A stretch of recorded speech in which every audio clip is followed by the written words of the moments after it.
breakfast ကိုနည်းနည်းပဲစားရဲဆိုရင်လည်းတနေ့တာဖြတ်သန်းမှုအတွက်ကကျွန်တော်အာဟာရရှိအောင်စားပြီးဖို့လိုအပ်ပါတယ်ကျွန်တော်တို့ဒီနေ့ပဲပြုံးနဲ့ကြက်ဥတိုးစီစားမယ်လို့စဉ်းစားထားတယ်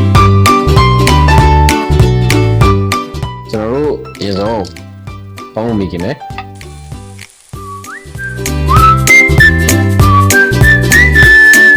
ပေါင်းလေးကိုပကံနဲ့ရင်ထည့်ထားလိုက်မယ်ဗျဒီဘက်ထည့်မယ်โอเค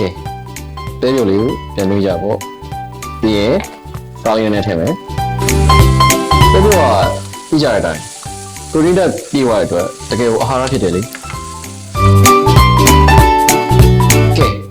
ပဲပြုံးနဲ့ပေါင်းမုံတိုးစလေးတော့ရပြီညကပို့ရဒီကြောက်လေးကျွန်တော်ဒီထဲကိုထည့်စားလိုက်ပါ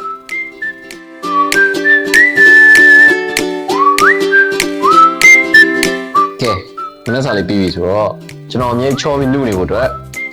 Vital Protein Collagen တွေနဲ့စုံထည့်ပြီးတော့စားမယ်တခါလေးကျွန်တော်က collagen ကိုမနေ့စားလေးလည်းထည့်ပြီးတော့စားပြတယ်ညော